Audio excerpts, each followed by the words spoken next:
Pendant un vol, une femme blanche aux attitudes racistes jette des insultes contre un soldat noir, sachant à peine qu'elle est sur le point de faire une erreur qui se répercutera plus loin qu'elle ne le pense. Le lendemain, lorsqu'elle apparaît sur les nouvelles télévisées, la vérité sort et il y a comment elle n'a jamais imaginé. Samantha Pierce, un cadre au début de la trentaine, a dégagé la confiance et la sophistication. Son costume, un blazer gris impeccable combiné à une jupe crayon ajustée, reflétait sa personnalité méticuleuse et élevée. Ses cheveux blonds parfaitement arrangés étaient piégés avec un bart argenté qui semblait aussi élégant que discret, lui donnant un air d'autorité subtile mais indéniable. Les pompes en cuir brillantes noires et brillantes ont rythmé le sol alors qu'elle marchait avec des marches déterminées, comme si chaque mouvement faisait partie d'une chorégraphie soigneusement répétée. Le son de ses sauts se mêlait au bourdonnement de la gare, mais il semblait immunisé contre l'agitation environnante, se concentre uniquement sur l'avenir. Son visage, malgré la beauté classique, a apporté l'expression de ceux qui avaient l'habitude de trouver des solutions rapides et de s'attendre à des résultats immédiats, une frustration silencieuse marquant chaque ligne de son visage. Elle était en route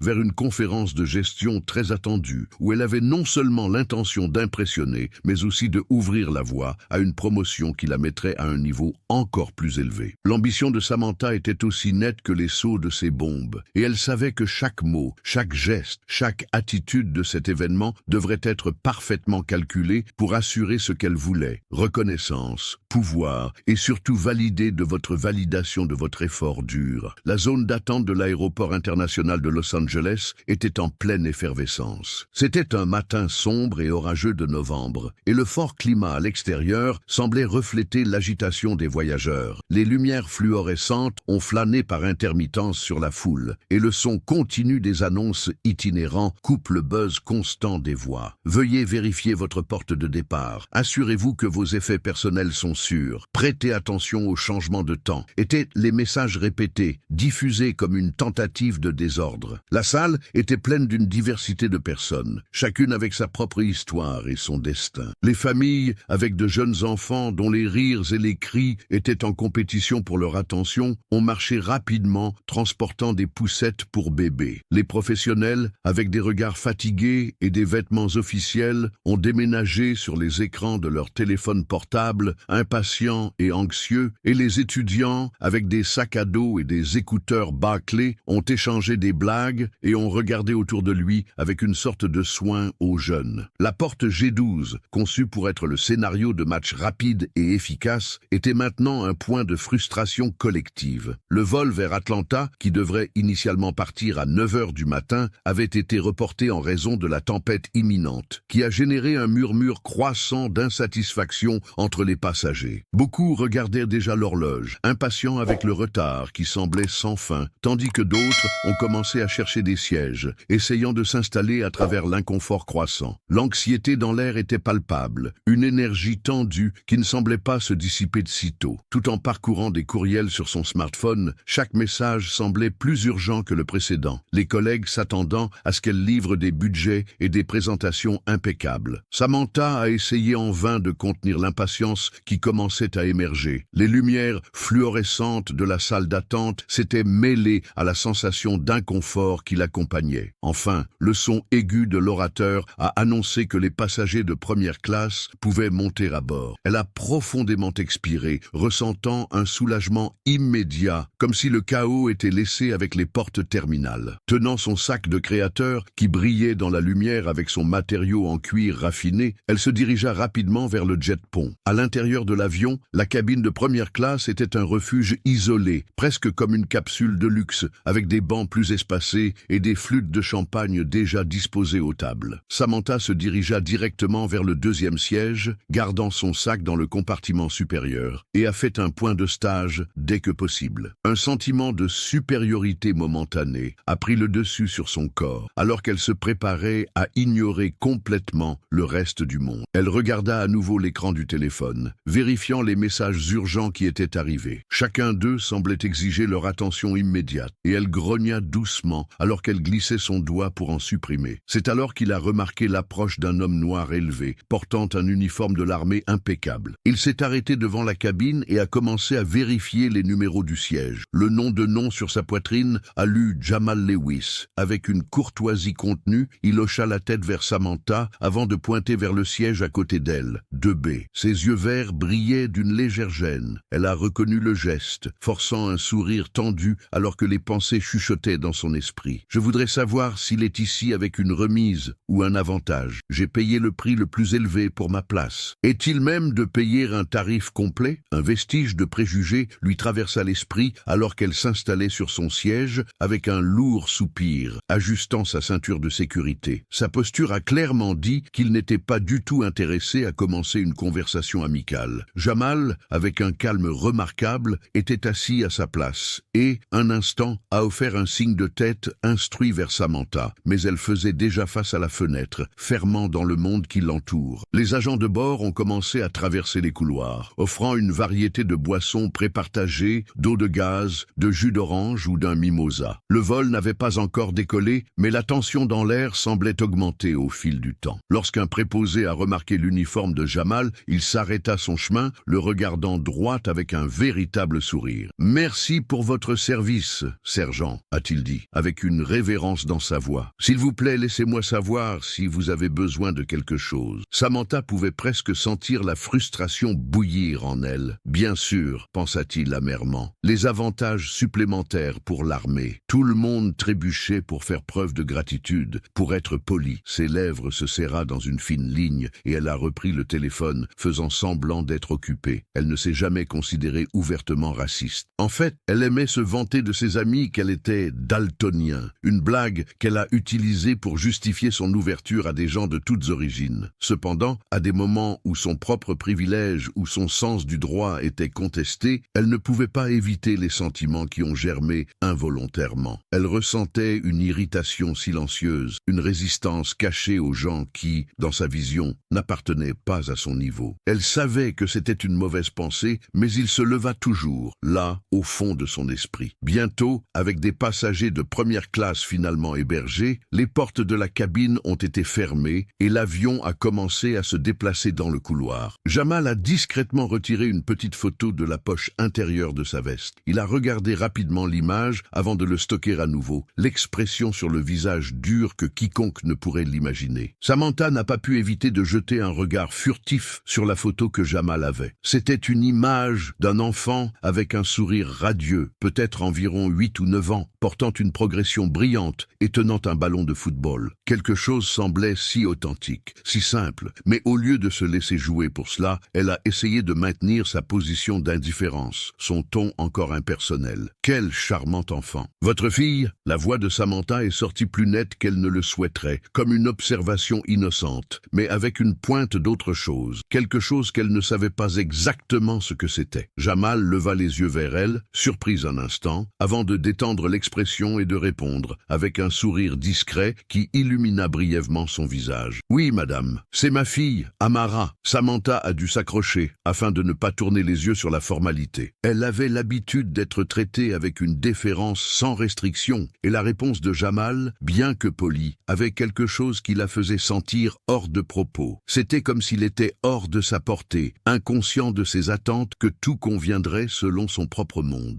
« murmura-t-elle, essayant de déguiser la frustration qui commençait à bouillonner. « Elle doit être fière d'avoir un « distinct », a-t-il ajouté, essayant de couvrir la méchanceté d'un commentaire plus ambigu. « En fait, je vais à Atlanta pour la voir », a déclaré Jamal avec un calme que Samantha ne pouvait pas ignorer. Il ne se sentait pas obligé de donner plus d'explications, ce qui la rendait encore plus inconfortable. C'était quelque chose d'un autre monde, pensa Samantha. Quelqu'un si calme donc, en sécurité. Elle ne savait pas si elle devait être impressionnée ou ennuyée. La nécessité de provoquer à nouveau l'a pris. « Ce doit être bon que les compagnies aériennes vous traitent avec tant de respect », a-t-elle déclaré avec un sourire légèrement ironique en regardant son siège. « C'est dans la première classe, non ?» Jamal n'a pas faibli. « J'ai payé ce siège », a-t-il dit, la réponse rapide et sans excuse. « Je ne suis pas après des faveurs ou de tout cela, si vous insinuez quelque chose », a-t-il ajouté, sa voix ferme, mais sans perdre sa politesse. Mais pour Samantha, ces mots ont été un défi silencieux à leur fierté. C'était quelque chose qu'elle ne s'attendait pas à entendre, surtout de quelqu'un comme lui. Elle a forcé un sourire et se tourna vers la fenêtre, plaçant les écouteurs, essayant de s'éloigner mentalement de la conversation. Mais à l'intérieur, l'irritation s'est toujours érodée. L'inconfort était si fort qu'elle avait l'impression d'avoir avalé quelque chose d'amer qu'elle ne pouvait pas expulser. Alors que l'avion se préparait à décoller, les préposés ont commencé à servir le déjeuner. Le menu offrait du saumon ou des pâtes et Samantha a fait sa demande de chardonnay, comme si le vin pouvait adoucir la frustration qui la serra toujours à l'intérieur. Elle regarda discrètement Jamal, notant qu'il refusait poliment le vin qu'il lui avait offert. Lorsqu'un préposé s'est arrêté et l'a remercié pour le service fourni, Samantha s'est rendu compte que sa patience s'épuirait. C'est comme si Jamal était constamment placé dans un piédestal qu'elle avait trouvé injustifié. Incapable de se contrôler plus longtemps, elle se pencha un peu pour lui, laissant sa voix déborder de sarcasme vif. « Vous ne vous lassez-vous jamais d'être flatté juste parce que nous portons un uniforme ?» Elle sentit les mots sortir de sa bouche avant qu'elle ne puisse les réfléchir. Le ton le plus hostile qu'elle ne le voulait, mais il y en avait. Jamal se tourna, le regard calme, mais maintenant avec une tension dans l'air. « Merci, mais je ne demande pas ce genre de traitement. » Samantha, incapable de cacher son indignation, a contré. « Oh, oui, parce qu'il semble que tout le monde tient à vous rappeler tout le temps à quel point ils sont reconnaissants. Et le reste d'entre nous, nous sommes ici, en transpirant, et nous n'obtenons pas un peu cette reconnaissance. » Sa voix est sortie plus dure qu'elle ne le voulait, comme si la frustration accumulée avait finalement trouvé une valve d'échappement. Jamal a mis la fourche doucement sur l'assiette, son expression contrôlée, mais il y avait quelque chose dans son regard qui suggérait une douleur profonde qu'elle ne comprenait pas. « Madame, si cela vous dérange tellement, je peux payer pour mon propre repas. Ce n'est pas grave. » Sa voix était sereine, mais il y avait un poids dans les mots que Samantha ne pouvait pas ignorer. Elle se sentait stupide d'avoir touché la blessure, pour rendre la conversation plus sur elle que ce qui comptait vraiment. Elle haussa les épaules, essayant de masquer sa vulnérabilité. « Ce n'est pas le repas, c'est le début, » a-t-elle dit, les mots qui sortaient de sa bouche comme s'ils étaient depuis longtemps piégés dans leur gorge. Quelque chose à son sujet, peut-être une peur qu'elle n'avait jamais affrontée, l'empêchait de ne pas prétendre que tout allait bien. Jamal détourna les yeux, une lueur de tristesse traversant son visage. Mais il n'a pas augmenté la tension. Au lieu de cela, il a pris une profonde inspiration et a expliqué avec un calme impressionnant. « Je vais à Atlanta parce que ma fille a un problème médical. Je veux juste être là pour elle. » Samantha, un instant, a été paralysée, l'impact de la vérité l'abattant de façon inattendue. Elle a ressenti le poids des mots, mais dans un effort pour se protéger, elle a essayé de pousser tout sentiment qui s'est produit. « Eh bien, tant mieux pour toi, » murmura-t-elle, essayant de détourner l'attention de son propre inconfort. « Peut-être une autre histoire sur les comptes médicaux ou quelque chose, » pensa-t-elle, essayant de se convaincre que cela ne l'a pas affectée. Le silence se propage entre eux. Alors qu'elle regardait à nouveau l'image, voyant le sourire sincère d'Amara, quelque chose à l'intérieur de Samantha se déplaçait, mais elle ne pouvait pas le gérer. Elle avait vu le look de Jamal, et maintenant j'ai vu sa propre incapacité à comprendre. L'inconfort ne partirait pas, et elle ne savait pas comment gérer le sentiment que quelque chose n'allait pas, quelque chose qu'elle n'avait jamais vraiment affronté auparavant. Samantha a ressenti un bref instant quelque chose qui ressemblait à la culpabilité. Mais bientôt, cela a repoussé la pensée. « Je suis juste réaliste. » Elle s'est convaincue, essayant d'enterrer toute trace d'empathie. Tous ceux qui portent un uniforme ne sont pas un saint. Lorsque l'avion a atterri à l'aéroport international de Hartsfield-Jackson, Atlanta, un soupir collectif a parcouru la cabine. Le soulagement a été immédiat, mais Samantha ne pouvait pas se permettre de se détendre. Elle était déjà mentalement concentrée sur la conférence qui l'attendait. « J'ai un programme à réaliser », pensa-t-il, laissant le sentiment d'inconfort de côté. Au terminal, entre le rassemblement du chaos du passager et les touristes admirant les signes de l'aéroport, Samantha se dirigeait vers le retrait des bagages, ignorant le texte urgent de son collègue. La dernière chose qu'elle voulait était d'être suivie par l'ombre de sa conscience. Quand il a pris sa valise en argent, il a repéré Jamal de l'autre côté, toujours au téléphone. Quelque chose dans sa posture tendue lui a provoqué une étanchéité dans sa poitrine, mais elle est partie rapidement, essayant de ne pas penser à ce qu'elle venait de voir. Quand il est entré dans la voiture, la pluie a frappé le verre et le trafic d'Atlanta était chaotique. Elle essayait de se concentrer sur la présentation de demain, mais la brève interaction avec Jamal et sa fille, Amara, ont commencé à marteler dans son esprit. « Ce n'est pas mon problème », il s'est répété. « La vie est difficile pour tout le monde. » Le lendemain matin, la conférence battait son plein. Samantha a circulé entre entre les stands, serrant les mains et recevant des éloges pour leur présentation impeccable. Il se sentait au sommet du monde, comme toujours. Mais lors de la vérification des messages sur son téléphone portable, une notification a attiré son attention. La fille du sergent local se bat pour sa vie. La communauté demande de l'aide. C'était la photo d'Amara, connectée à des tuyaux dans une USI pédiatrique. Samantha a gelé pour voir l'image. L'article a détaillé la lutte de Jamal pour obtenir des soins à sa fille, diagnostiquée avec une anomalie cardiaque. La honte l'a envahie, mais elle l'a rapidement repoussée. J'ai plus à faire, à réfléchir, à fermer le téléphone. L'événement s'est poursuivi et elle ne pouvait pas se permettre de perdre son objectif. La légende l'a fait s'arrêter. Amara Lewis, 9 ans, attend une chirurgie spécialisée non entièrement couverte par une assurance militaire standard. Les mots en tant que procédure expérimentale et lacunes d'assurance ont attiré leur attention, et avant qu'ils ne puissent contenir eux-mêmes, Samantha s'est retrouvée à lire chaque mot avec plus d'intérêt. L'article détaillait alors que Jamal, une nouvelle libération aux États-Unis sur une licence d'urgence,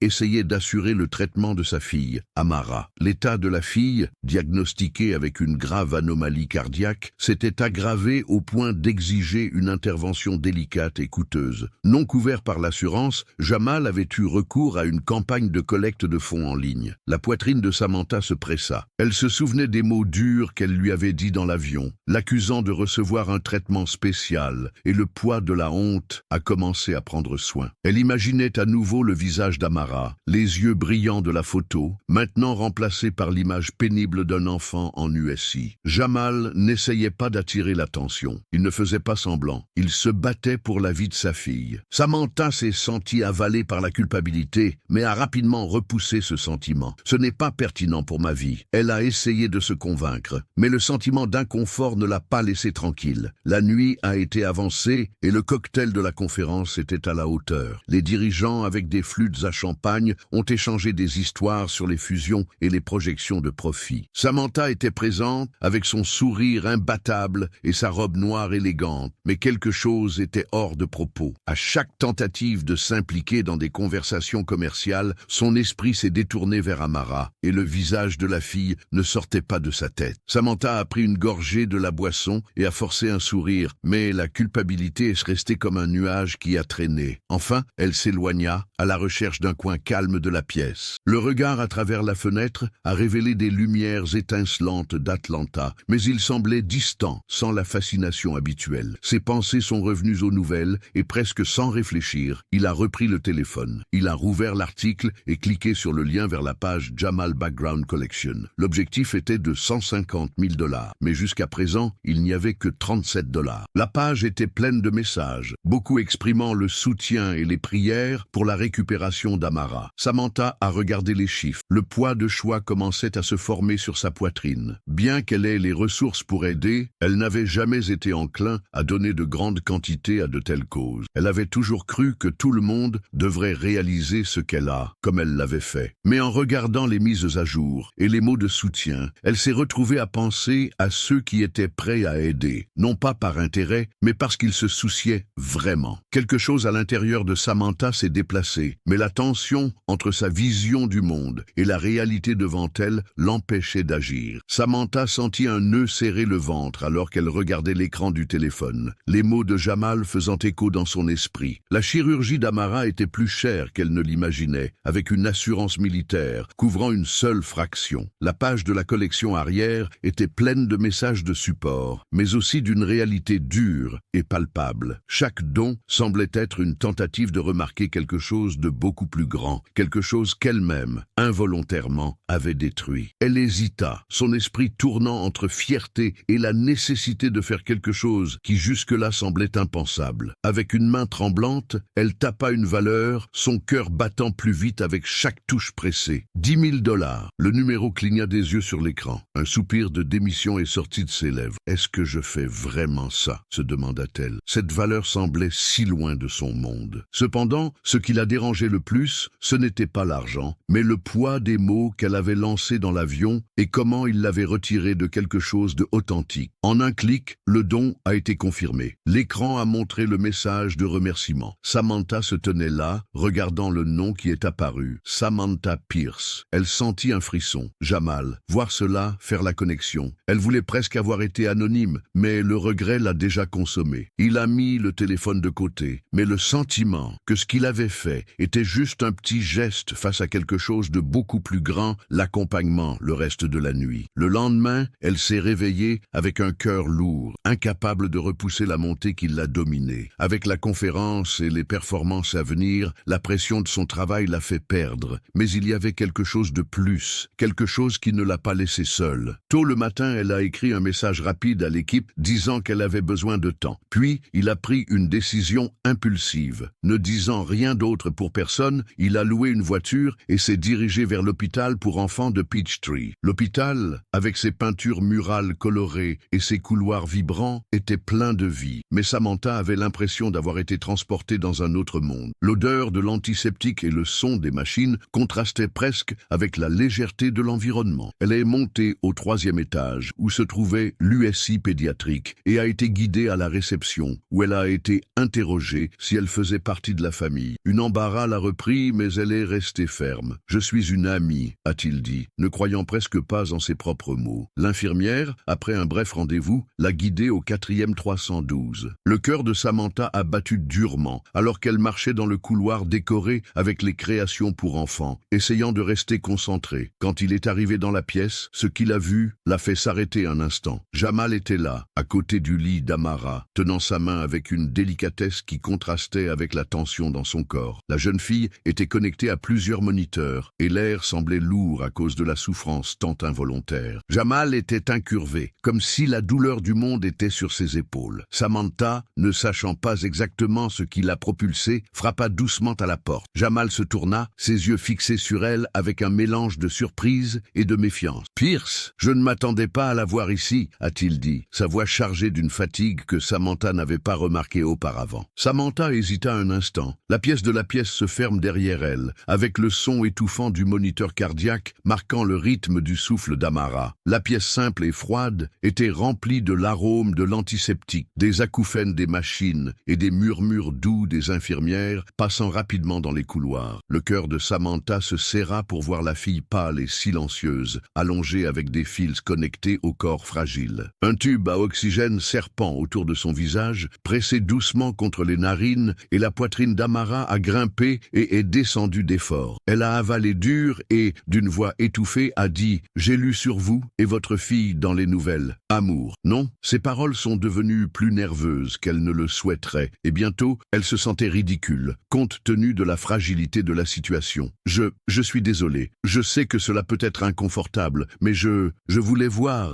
comment tu étais. » Jamal, qui jusque-là avait les yeux concentrés sur Amara, leva la tête. L'expression sur son visage était un mélange de surprise et quelque chose de plus difficile à identifier. La façon dont ses yeux s'adoucissaient quand il la voyait là-bas a révélé une rare vulnérabilité. Il n'a pas répondu immédiatement, mais ses doigts caressaient la main d'Amara avec une délicatesse inhabituelle, comme si la simple touche avait le pouvoir de guérir. Elle a du mal. L'opération dont elle a besoin, c'est notre seule chance, a-t-il dit, sa voix rauque autant d'efforts pour maintenir le sang-froid. Samantha a avancé, sentant le poids de chaque mot non prononcé. Elle ne savait pas quoi faire, mais elle ressentait le besoin de s'excuser pour quelque chose qu'elle ne pouvait même pas comprendre. « Je suis désolée, dit-elle, sa voix embargo. Les larmes ont menacé de tomber, mais elle se contenait. Amara, avec un effort, a ouvert les yeux et a fixé ses yeux sur elle. Et à ce moment-là, Samantha s'est rendu compte que la fille était plus consciente de ce à quoi elle ressemblait. « Salut, Amara, dit Samantha, avec un sourire timide. Je suis Samantha. J'ai rencontré ton père dans l'avion il y a quelques jours. » Amara cligna des yeux lentement, essayant de se concentrer, sa voix presque inaudible. « Voyagez-vous beaucoup aussi ?» Samantha a forcé un rire, essayant de déguiser la tension dans la poitrine. « Oui, mais je suis ici lors d'une conférence, mais plus important encore, je voulais venir te voir. Ton père m'a dit à quel point tu es courageux. » Un petit sourire venait sur les lèvres d'Amara. « J'essaye, mais parfois je suis tellement fatiguée. » Elle regarda les moniteurs, ses yeux se perdaient dans les lumières clignotantes. « Mais je vais m'améliorer, je sais que j'irai. » Ces mots, dits avec une telle sincérité, ont fait que Samantha se sentait minuscule. Elle était venue là-bas avec une perspective rigide. Mais maintenant, entendant la voix douce d'Amara, elle sentit son propre propre cœur se brisait en morceaux. Comment aurait-il pu être si insensible? Comment avait-il été si rapide de juger? La petite fille, même dans sa douleur, portait un pouvoir en elle que Samantha n'avait jamais imaginé que c'était possible. Elle regarda Jamal, qui était toujours à côté de sa fille, lui touchant tendrement le front. Lorsque la fille s'est de nouveau endormie, Jamal se tourna vers Samantha, son regard aussi sérieux qu'auparavant. « Je vous remercie d'être venu, a-t-il dit, sa voix douce mais avec un ton de confusion. Je ne comprends toujours pas ce qui vous a changé. Samantha hésita, le poids de la honte qui baisse les yeux. J'ai vu le rapport, a-t-elle commencé, les mots sortant lourds, comme s'ils étaient durement déchirés, et j'ai réalisé que j'avais complètement tort. Dans l'avion, je suis devenu cruel avec vous. Je vous ai regardé et j'ai fait des jugements sans connaître votre histoire, ne sachant pas ce que vous traversiez. Et quand j'ai lu à propos ta fille, j'ai réalisé que je n'avais pas le droit de faire ça. » Jamal la regarda en silence. Son expression ne change pas, mais Samantha sentait en quelque sorte qu'il ne la condamnait pas. Il ne lui permettait que de voir ses propres défauts, sans presser de lui pardonner, mais de donner sa place à grandir. Elle prit une profonde inspiration. « Je ne sais pas comment je peux le réparer, » a-t-elle poursuivi, la douleur dans sa voix plus évidente. « Mais j'avais besoin de venir ici, de vous voir tous les deux, et s'excuser. » Jamal n'a pas répondu immédiatement, mais quand il a finalement parlé, sa voix avait une douceur inattendue. « Vous n'avez pas besoin d'un pardon immédiat, Samantha. Ce que vous avez fait était douloureux, mais vous êtes venu ici, et cela signifie déjà quelque chose. » Samantha a regardé l'écran du téléphone, ressentant le poids des mots du message. Elle était loin de l'événement, ignorant le monde de l'entreprise qui était sa vie depuis si longtemps. Mais au lieu de regretter qu'il s'éloignait de son emploi du temps, il ressentait un nouveau but, quelque chose de plus fort que tout engagement professionnel. Elle était prête à se perdre un peu sur cette nouvelle voie. D'une manière ou d'une autre, aider Jamal et aimer trouver un meilleur avenir semblait plus important que tous les rapports de projection de profit ou de performance. Et avec chaque appel téléphonique qu'elle a fait, chaque document qu'elle a organisé, sa vision de ce qui comptait vraiment est devenue plus claire. La vie d'Amara était en danger, et elle ne pouvait pas se permettre d'être juste un spectateur lointain. En marchant vers le parking, après une autre rencontre avec des médecins et des experts, elle a vu Jamal s'appuyer contre l'entrée de l'hôpital avec une expression épuisée. Mais quand il a vu Samantha, son regard s'adoucit. Il avait l'air plus fatigué, mais aussi plus ouvert, comme si malgré les tensions, il avait commencé à accepter sa présence dans sa vie. « Tu vas bien ?» il a demandé avec un ton qui suggérait qu'il savait à quel point elle y était consacrée, malgré tout ce qu'elle avait fait dans le passé. « Oui, d'accord, » répondit-elle, essayant de déguiser la fatigue. « Je pense que j'ai trouvé le chirurgien qui peut t'aider. Il a de l'expérience avec ce genre de défaut congénital, mais il a une énorme liste d'attentes. Je continuerai de presser, je le promets. » Jamal a fait un sourire fatigué mais sincère. « Merci, je sais que ce n'est pas facile. Tu fais plus que ce à quoi je m'attendais. » Samantha a ressenti une légère pression sur sa poitrine. Ses paroles étaient plus qu'elle ne le méritait. Il ne savait pas que, d'une certaine manière, elle s'était déjà pardonne, mais sans oublier ce qu'il avait fait, mais pour pouvoir continuer avec plus d'empathie, plus de compréhension. Elle n'essayait pas d'effacer le passé, mais construisait quelque chose de mieux dans le présent. Dans les jours suivants, elle s'est plongée encore plus dans le monde d'Amara et de Jamal, aidant à la paperasse, à la recherche d'alternatives pour le traitement et même à les connecter avec d'autres experts qui pourraient accélérer le processus. Sa vie professionnelle semblait de plus en plus éloignée, comme si une réalité parallèle s'était formée autour de lui. Mais d'une manière ou d'une autre, elle s'en fichait. Elle et Jamal se sont réunis plusieurs fois au cours de ces jours, toujours avec la pression croissante pour s'assurer qu'Amara avait accès au meilleur traitement possible. À chaque réunion, elle a remarqué que le poids sur les épaules de Jamal semblait diminuer et qu'il commençait à ouvrir un peu plus. Non seulement sur la santé d'Amara, mais aussi sur sa vie, ses difficultés et ce qui signifiait être un père célibataire, toujours à la merci des difficultés du système de santé et de la vie militaire. Je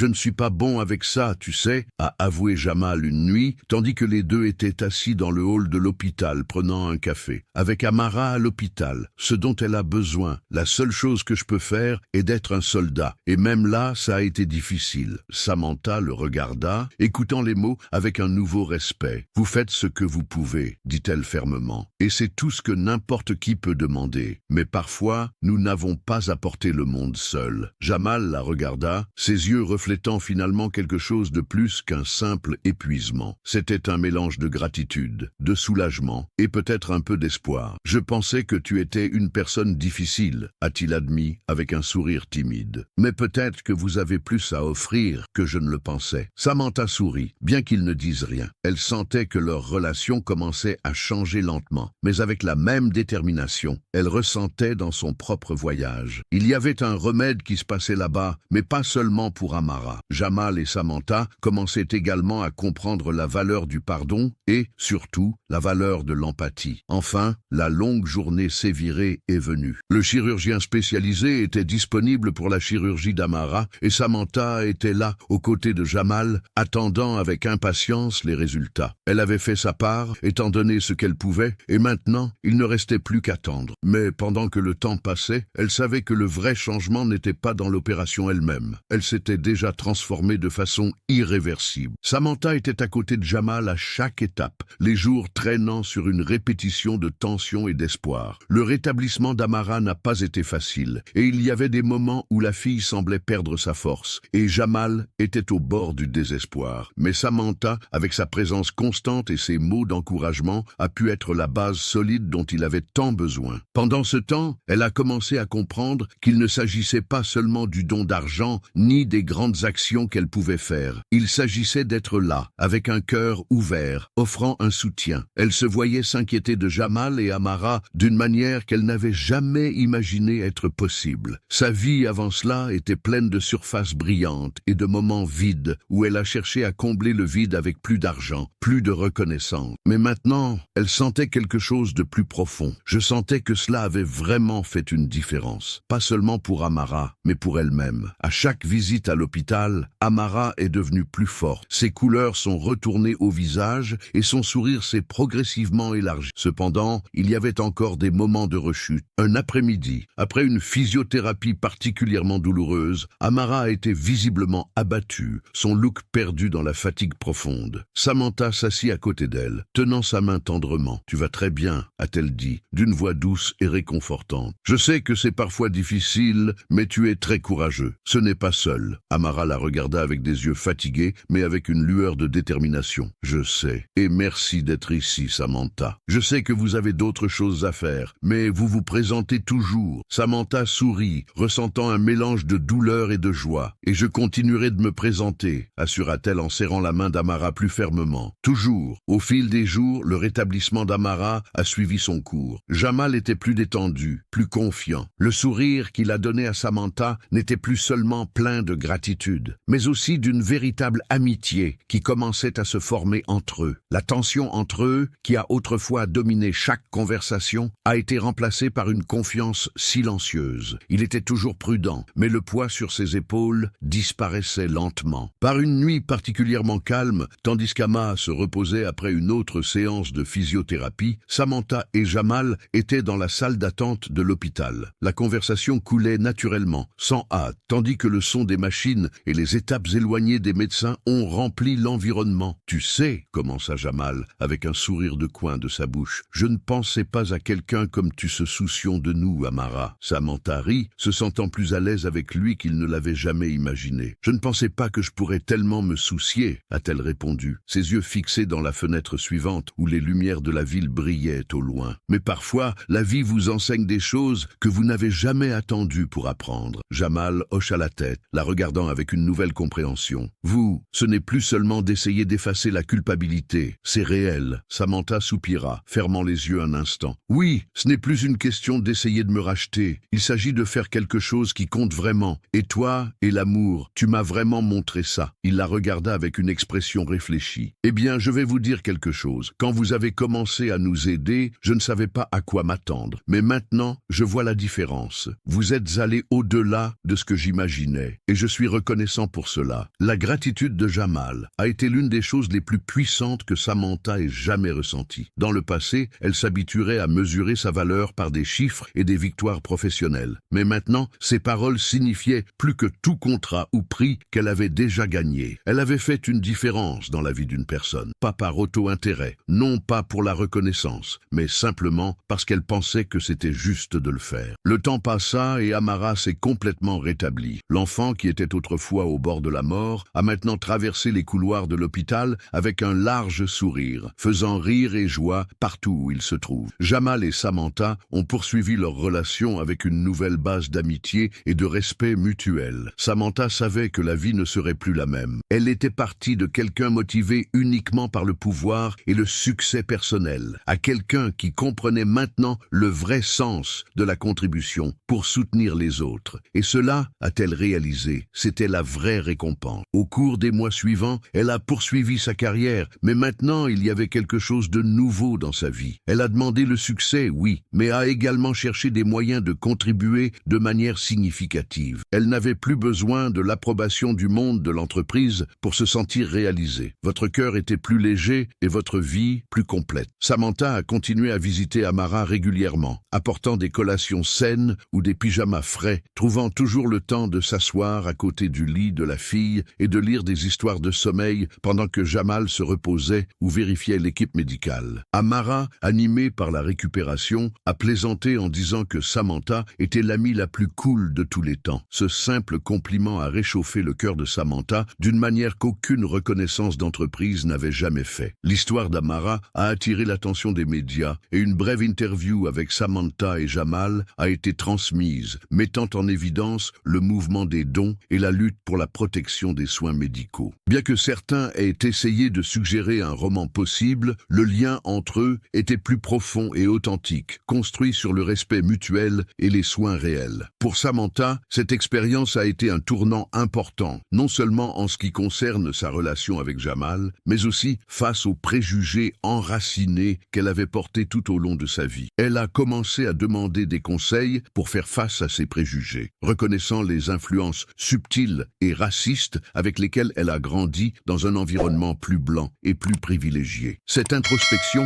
était inconfortable, mais nécessaire. Samantha était déterminée à apprendre et à désapprendre, avec l'engagement de ne jamais infliger ces dommages à quelqu'un d'autre. Pendant ce temps, la santé d'Amara se stabilisait et finalement une cardiologue pédiatrique a déclaré qu'elle était prête pour la décharge partielle. Quand Amara a finalement quitté l'hôpital, portant de nouvelles baskets qui ont illuminé à chaque étape, la fille a donné à Samantha un câlin sincère, remerciant l'aide. Samantha, d'une voix étouffée, a promis de continuer à lui rendre visite, qu'elle soit ou non à l'hôpital. Jamal, ravi, a également exprimé sa gratitude à Samantha, disant qu'il ne pouvait jamais payer pour tout ce qu'elle avait fait. Elle était allée au-delà d'un simple don. Elle était présente, se battant à côté de lui. Samantha sourit, sachant que son aide avait quelque chose de beaucoup plus profond que n'importe quelle valeur matérielle. Le mois suivant a apporté un sentiment de renouvellement. Amara s'est adapté à un nouveau régime de drogue et a progressivement apprécié les moments simples de l'enfance. Samantha est restée présente, coordonnant souvent les repas et le shopping, ou semblant simplement parler. Pour elle, le monde de l'entreprise qui définissait autrefois son identité a commencé à sembler moins enrichissant et elle a réalisé que la vraie différence était faite dans la vie d'Amara. L'expérience a également conduit Samantha à faire pression à travers des initiatives philanthropiques dans son entreprise, un domaine qu'elle n'aurait jamais considéré auparavant. Impressionnée par sa nouvelle passion, l'administration lui a offert une chance de diriger un nouveau programme de responsabilité sociale d'entreprise. Cette opportunité a été une conséquence directe de votre transformation personnelle et de votre expérience avec Jamal et Amara. Environ 3 mois après la chirurgie d'Amara, Samantha a été invitée à un barbecue chez la tante de Jamal. La famille de Jamal était principalement noire, et Samantha, étant la seule personne blanche présente, se sentait initialement hors de propos. Cependant, tout au long de la nuit, elle ne se sentait plus comme étrange. Elle a connu une véritable gratitude pour l'acceptation et l'accueil de la famille. Amara a joué avec ses cousins, et Samantha a regardé avec un sentiment de paix. Jamal était à côté d'Amara, guidant ses mouvements alors qu'elle jouait au football en mousse avec d'autres. Le rire partagé à ce moment a rempli l'air de joie, et Samantha, absorbant l'environnement autour de lui, réfléchissait à la façon dont tout avait commencé. Elle se souvenait des mots irréfléchis qu'elle avait dit à Jamal dans l'avion, des jugements hâtifs qu'elle avait faits, et s'est demandé en quoi sa vie aurait été différente si elle n'était pas montée sur ce vol. Mais en regardant le moment présent, elle a réalisé que cette réunion avait été le point de tournée, l'opportunité de changer, d'apprendre, d'être une meilleure personne. Elle a réalisé qu'au cours des mois, ce n'était pas seulement Amara qui guérissait, mais elle aussi. L'expérience avec la fille, son voyage pour trouver un véritable lien avec Jamal et sa famille, avait réécrit quelque chose en substance. Le changement n'avait pas été immédiat, mais progressif, une transformation subtile qui a subi leurs attitudes, leurs choix et surtout leur vision de ce qui compte vraiment. Et c'est à ce moment que la réflexion s'est clairement formée dans son esprit. La vie nous donne souvent un but que nous ne demandons jamais, nous met dans des situations inconfortables pour nous forcer à grandir. Parfois, le vrai changement commence lorsque nous ne sommes plus définis par ce que nous avons ou l'image que nous projetons au monde, et nous sommes façonnés par les actions que nous prenons pour les autres. Si vous avez aimé cette histoire, n'oubliez pas de laisser votre lien et de vous abonner à la chaîne. Ici, vous trouverez chaque jour des histoires passionnantes, faites pour toucher le cœur. Et je suis sûr que l'histoire qui apparaît à l'écran maintenant vous virera aussi. Ne le manquez pas.